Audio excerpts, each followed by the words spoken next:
mas tudo no seu devido lugar. Não tinha portas, porque meu pai não gostava de portas, ou talvez ele não tivesse dinheiro para fazer portas, ele resolveu que não poria portas. E tinha umas cortinas de um tecido que na época chamava chitão estampado. Grandes flores coloridas. O chão era, o assoalho era chão batido. Durante muitos anos foi chão batido. Um chão que era feito com água, ia se bater no chão até ele ficar compacto. E depois se dava o luxo ainda de, em alguns, por exemplo, na cozinha, se jogava resto de gordura no chão e depois se batia mais ainda e aí ficava aquela coisa que parecia que a cozinha tinha sido encerada. Tem muita saudade desse tempo. Não se falava tanto em doença, não se falava em salmonela, e não se falava em infecção disso, infecção daquilo, e as carnes eram guardadas dentro da banha. Matava-se porco cada 6 meses, porque eram 2 famílias, era do meu tio e do meu pai. E não me parecia uma época, não me parecia uma coisa cruel, mesmo porque os frangos eram mortos no quintal também. A vida era dessa forma. E a gente se divertia muito nessas noites em que se passava a noite inteira fazendo carne embutida, linguiça, enfim, todas aquelas coisas embutidas que se faz com carne de porco. E naquela época eu nunca ouvi contar que alguém tivesse morrido infectado com essa bactéria que tem na carne de porco e tal. Possivelmente pudesse ter até acontecido, mas não era tanto como agora. O que acontece é que agora as pessoas que são sabidas têm a bactéria na língua. Elas infectam tudo. Tanto elas falam disso, tanto elas falam daquilo, que o mundo está infectado pela língua deles. Porque atrás de cada assunto com relação à saúde, tem o interesse do hospital, dos laboratórios, de toda essa gentalha que rouba a gente. E não querem que a gente diga que eles roubam, eles querem que a gente diga que eles são santos, maravilhosos. Um sistema podre. É por isso que a gente não tem mais... Eu não quero mais fazer roupa. Mulheres maravilhosas, mulheres cheirando a colônia francesa, mulheres com unhas feitas, mulheres sabendo o que estavam dizendo, mulheres que liam, mulheres que sabiam coser, sabiam o que era um tecido, que sabiam o que era uma calcinha, sabiam... Hoje em dia, elas só sabem o que é o quê? Silicone, raspar os pelos do público para fazer coração, fazer um fio, fazer um detalhe. Quer dizer, é o fim do mundo. Eu não quero mais. As mulheres de hoje, todas elas me interessam, desde que elas não tenham essa bobagem, porque é tal história. Eu vejo o outro lado da mulher, esse lado não me interessa mais. O outro lado da mulher é o que começa na gravidez, que vocês estão cansados de ouvir. O bom seria se os homens como eu, se nós fôssemos, além de tudo, excelentes machos para elas, aí seria a glória, porque mulher com mulher sempre deu certo. Mas algumas preferências não são assim. Vocês pensam que eu gosto daquilo que eu sou? Eu vivo muito bem com aquilo que Deus me impôs. Eu não gosto de nada. Eu aceito algumas coisas da vida, aliás, eu aceito todas elas, né? Algumas me fazem mal e outras me fazem bem. Mas eu não sou dono do mundo, não fui eu que inventei o mundo, não fui eu que inventei a vida. Não vou raciocinar, o mundo me fez uma prostituta, falei do mundo bordel porque eu não acredito nisso. Eu acho que eu estou aqui para uma expiação, para uma aprovação. E quanto mais eu vivo, mais sozinho eu fico. E olha que eu conheço gente, hein? Prefiro só do que mal acompanhado. Outro dia eu estava dizendo aqui que eu nunca deitei com ninguém por amor, e é verdade, nunca. Mas a maioria das famílias não são feitas por amor, são feitas por interesse. Ah, comigo eu não sei. Você que não põe o dinheiro lá em casa para você ver se a família continua, se o casamento continua. Continua a responsabilidade sua, porque a mulher empurra tudo para o homem. Ela não teve nenhum prazer com isso. Ela não teve nada, ela só engravidou. Então vocês vejam, tudo isso começa dentro da casa da gente. Claro que esse assunto não era com meu pai e com a minha mãe. Eles não eram tão inteligentes assim, tão cultos assim. Um era semi-analfabeto e a minha era analfabeta. Mas era gente de qualidade. Porque a palavra que é Deus realmente é muito bonita quando ela é aplicada da maneira certa. Eu tenho tentado aqui, eu erro todos os dias, eu implico demais com a casa, implico demais com o sistema, implico demais com tudo. Mas isso é o meu temperamento, mas eu tenho consciência de que isso não leva a nada. E a palavra que todo mundo diz, ele diz o que pensa. Mentira, eu penso o que eu digo. Eu penso, inclusive, nas consequências do que eu digo. A razão desse sucesso absurdo agora, graças a Deus, não é outra coisa senão a consciência de vida. Agora, pense como eu me ajudei. Como Deus me deu a chance, mas eu ajudei também. Eu não envelheci o suficiente para ficar uma pessoa necrosada na televisão. Eu tenho um aspecto ótimo, graças a Deus, porque eu sempre me cuidei. Eu descobri estilo de cabelo, porque sou esteta, porque com o mesmo cabelo que eu tinha na adolescência, seria um índio velho, como eu tenho dito aqui para vocês. Um monte de coisa que vão acontecendo. Tudo isso começa dentro da casa da gente. Naquele tempo nós tínhamos um rádio de acumulador, não tínhamos essa televisão perversa, que é o veículo do anticristo mesmo, né? Porque a primeira vez que eu fui mandado embora pelo Ulisses Guimarães, eu saí da televisão me arrastando de dor no rim, porque eu tenho sempre uma coisa nos rins, quando eu fico travado, eu tenho uma cólica de uma coisa no rim que eu não posso andar. E eu sentia muito isso quando eu fazia shows que eu era inexperiente, tinha que entrar no programa de televisão, os programas que me fizeram crescer diante da publicidade, né? E eu sentia muita dor no rim. E eu saí da manchete me arrastando de dor. Põe este viado, filho daquilo, daqui pra fora. É duro ouvir isso, gente, vocês não sabem. Claro que eu falo com um certo desprezo hoje em dia, porque ele já acabou no mar, já virou camarão, os turistas já comeram camarão, e o trânsito dele foi exatamente o que vai acontecer com todos nós. Ele já virou o que nós estamos virando. Então, a gente, quando faz um programa de televisão e que faz sucesso, como eu consegui fazer agora, porque existe no ser humano um lado muito bom. E tem algumas pessoas que não têm capacidade para despertar esse lado bom, só querem despertar o que é de ruim. Mas isso é uma frase que a gente já sabe desde pequeno. Para o mal nós já nascemos, né? O negócio é transformar a vida para o bem. É mágico isso, né? A gente vem para a vida e vai conviver com gente que só afunda a gente, só leva a gente para o caos. Não é um absurdo isso? Agora, por um outro lado, se todos nós comungássemos do mesmo pensamento, a gente desvendava Deus, desvendava o universo. Isso não pode acontecer, porque nós não prestamos, nós vamos destruir tudo. O que nos é dado como entendimento, a gente destrói. Então, por isso que não podemos ter gente iluminadíssima, gente que poderia... Veja, vocês acham que por acaso o Einstein descobriu a teoria da relatividade? Acaso não existe. Tem muitas outras coisas que serão descobertas. E nós fazemos o que com as descobertas? Tudo para a guerra, para o mal, para destruir, para matar o semelhante, tudo não tem jeito. Deus dá o privilégio da gente entender essas coisas. Agora, estou dizendo isso porque eu seja santo? Não. Mas eu não perco mais tempo gritando com os meus empregados. Eu não brigo mais. Eles fazem o que eles quiserem, desde que esteja tudo em ordem, limpo. Eu não... Quer aprender, aprende. Não quer aprender, não aprende. Eu falo feito uma besta aqui todos os dias, praticamente as mesmas coisas, e esse assunto não tem fim. Não tem, a palavra não tem fim. A gente pode falar a mesma coisa durante muito tempo, depende de que forma. Porque tem 1000 caminhos para chegar ao mesmo objetivo. Você não acredita? Vou dar um exemplo para você. Nós conhecemos só este tempo. O tempo do relógio. Que é sábio, que foi muito bem pensado e que é perfeito mesmo. Mas é um tempo linear. Se nós somos o foco, nós estamos no centro da vida, porque cada um de nós é um polo. Eu só posso, é de mim que emanam as coisas. Para o entendimento total, tem que ser assim. Vocês podem imaginar quantos focos de tempo existem dirigidos para mim sem que eu saiba e não tenha conhecimento deles? Todos nós somos assim. As pessoas não querem pensar. Instruir para quê? Mas por um outro lado, é porque não pode mesmo. Eu me bato muito com algumas coisas e hoje eu estou a um limite da lágrima. Você sabe aquela coisa assim? Porque cada dia que você passa, a gente descobre mais uma porcaria na vida da gente, encostado na gente.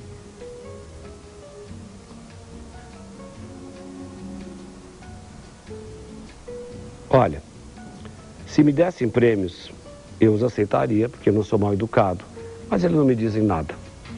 O melhor prêmio que eu tenho foi Deus que me deu. O fato de estar vivo e poder falar para vocês coisas que talvez eu diga até sem sentir que eu estou dizendo. Muitas vezes acontece isso e eu percebo.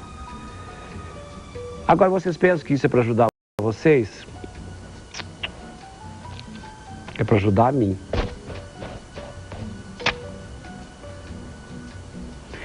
Quem tiver capacidade de ouvir e escutar, como eu fiz a vida inteira para aprender, desde o tempo de colégio, desde o tempo de grupo, que eu fui à escola, eu fazia presença na escola. Eu era um péssimo estudante depois que eu saía da aula. Mas o que eu ouvia na aula estava registrado para todo sempre. E foi assim que eu fui muito bem na minha carreira de estudante. Nada de fenomenal, não era um gênio nem nada, mas de uma esperteza, porque eu pus em prática a esperteza que Deus me deu desde pequeno. Porque me contem, vocês conhecem minha vida de cor e salteado, toda a minha origem, tudo. Era para eu ser uma pessoa como eu sou? Mas eu teria agradado a quem? Se eu tivesse estragado a minha vida? Ao vizinho, que não me dá nada. Ao contrário, se puder, ele joga o lixo do quintal dele dentro do meu. Eu procurei me agradar primeiro, procurei entender a vida através de Deus. Claro que de uma maneira sensitiva, mas não com lucidez, porque uma criança não pode ter a lucidez, senão ela não é uma criança, é uma pessoa normal. Mas eu pus em prática isso, e todo mundo pode fazer isso. É a coisa mais fácil do mundo. É preciso gostar de si mesmo. Você se lembra que outro dia minha ex-patroa esteve aqui, a Maria Augusta, uma mulher com 86 anos de idade, e disse o seguinte: é inacreditável com um menino tão feio como você era, ficou um homem tão bonito. Na ótica que ela tem da vida. E ela, uma senhora de 86 anos, lúcida, que foi uma mulher deslumbrante e que longe de ser uma velhinha bonita, é uma senhora.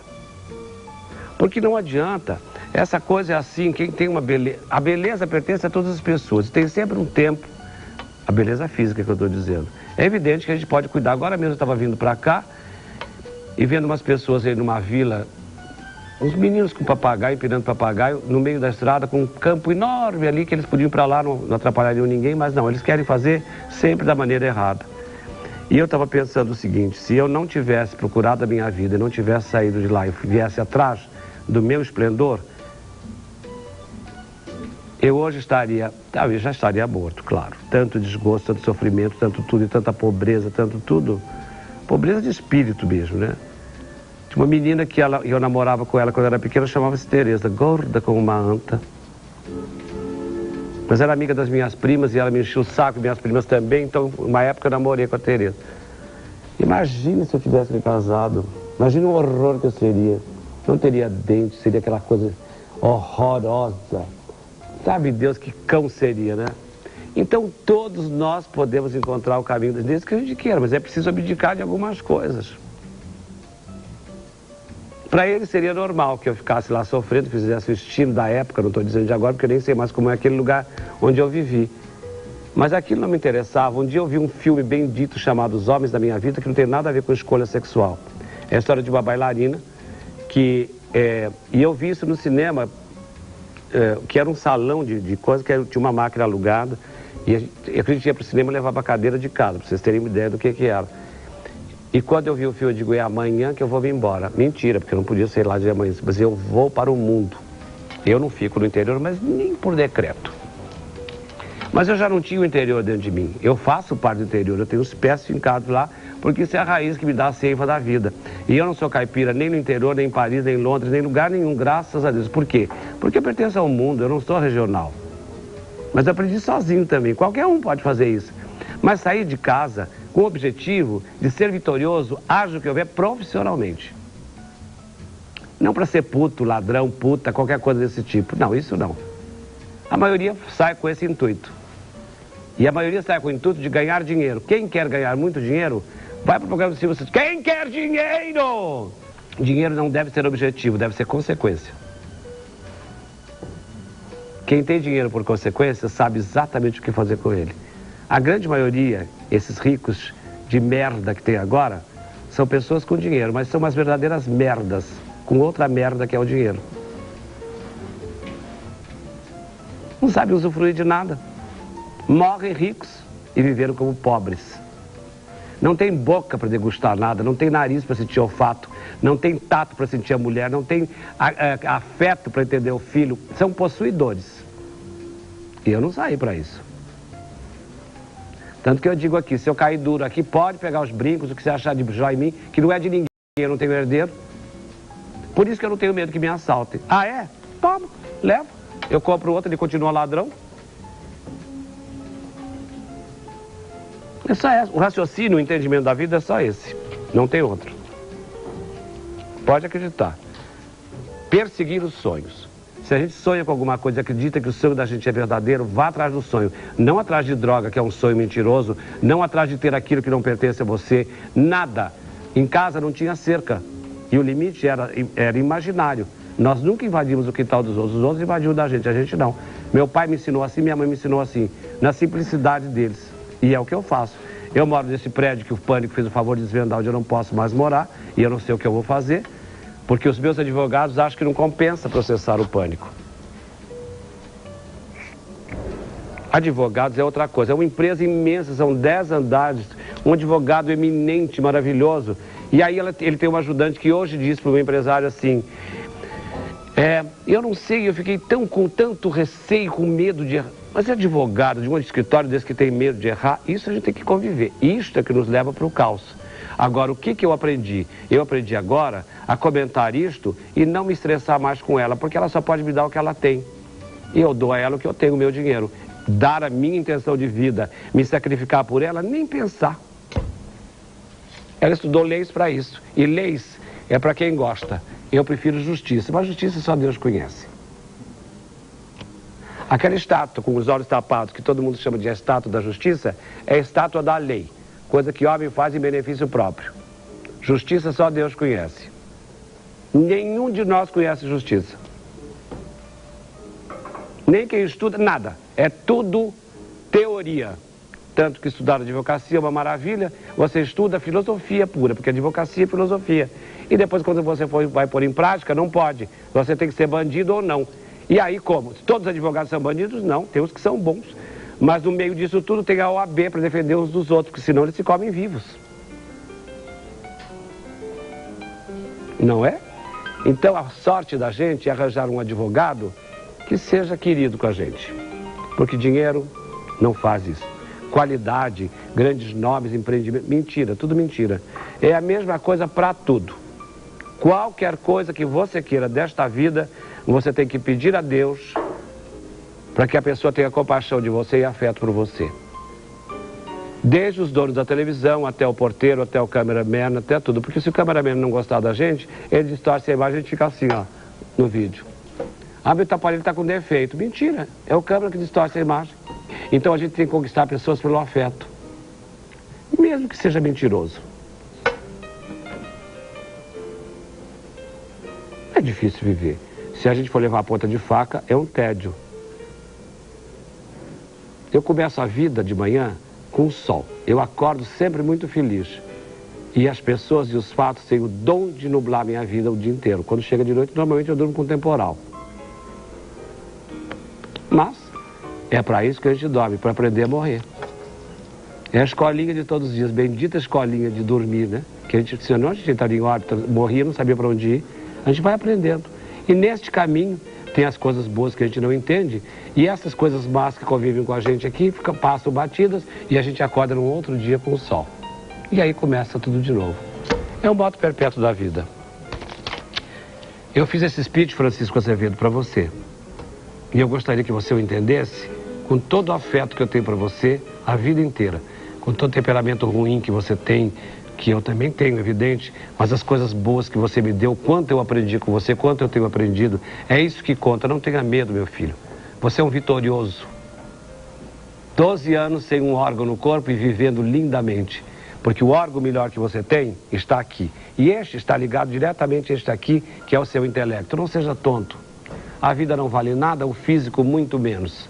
O que vale é como a gente passa por aqui, por este karma de viver, entendeu, querido? É a melhor coisa que eu posso te dar. Porque poderia dar outras coisas. E, aliás, coisas materiais. Elas ficarão aqui. Agora, o que eu sinto por você, você não vai levar. Porque você já deixou aqui. Vamos abrir comercial, voltamos a seguir.